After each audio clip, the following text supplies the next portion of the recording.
Iran में नेका शहर पर एक डरावनी कहानी छाई हुई है। एक मॉडर्न ट्रेजेडी, कोई पुरानी कहानी नहीं।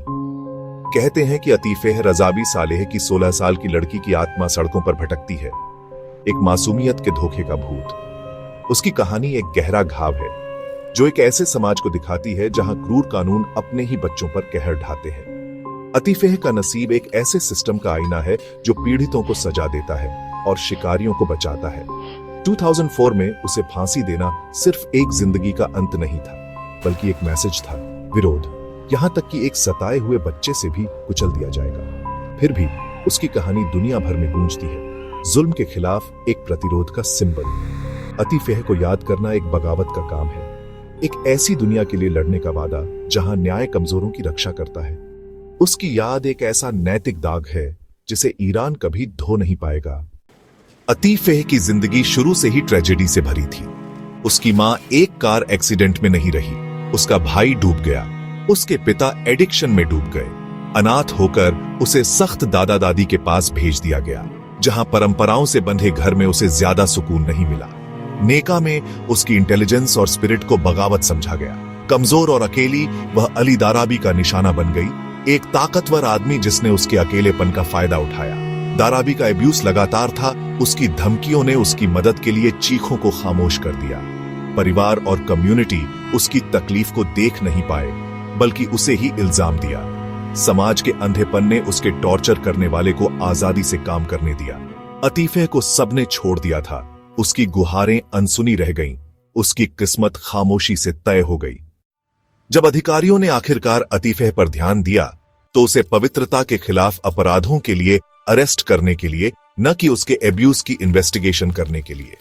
कानूनी सिस्टम ने उसे एक बच्ची विक्टिम नहीं, बल्कि एक क्रिमिनल समझा। पुलिस ने उससे पूछताछ की और उसे इल्जाम दिया, उसकी बातों को खारिज कर दिया और उसके एब्यूजर को प्रोटेक्ट किया। ईरान की अदालतों में एक औरत की गवाही बिना नामुमकिन सबूत के बेकार होती है। हमले के बारे में उसका कबूलनामा ही उसका अपना इल्जाम बन गया। कस्टडी में अतीफेह को टॉर्चर और एब्यूज का सामना करना पड़ा। उसे उन अपराधों को कबूल करने के लिए मजबूर किया गया जो उसने कभी नहीं किए थे। कानून जिसे प्रोटेक्ट करने के लिए बनाया गया था, उसका पिंजरा बन गया। उसका केस एक चेतावनी था, पितृसत्तात्मक व्यवस्था को चुनौती मत दो। न्याय कभी लक्ष्य नहीं था, सिर्फ उसकी खामोशी। अतीफेह का ट्रायल एक मजाक था, न कोई वकील, न कोई न्याय, सिर्फ सजा। जज हाजी रेजाई ने उसकी गुहारों को खारिज कर दिया, उसे झूठा और गुनहगार कहा। बगावत के आखिरी एक्ट में अतीफेह ने अपना हिजाब हटा दिया और मांग की कि उसे वही बच्ची समझा जाए जो वह थी। उसके साहस को और गुनाह का सबूत बना दिया गया। जज गुस्से में उसकी बगावत को उसके कथित अपराधों में जोड़ दिया। फैसला, अतीफेह को फांसी की सजा, उसके एब्यूजर को हल्की सजा। कोर्ट ने एक नाबालिग को फांसी देने को जायज ठहराने के लिए उसकी उम्र गलत बताई। न्याय के लिए उसकी आखिरी लड़ाई को सबसे बड़े अन्याय का सामना करना पड़ा। 15 अगस्त 2004 को अतीफेह को नेका में पब्लिकली फांसी दी गई। उसकी फांसी डर का एक तमाशा थी।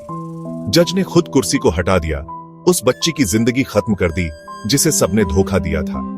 दुनिया ने गुस्से में रिएक्शन दिया।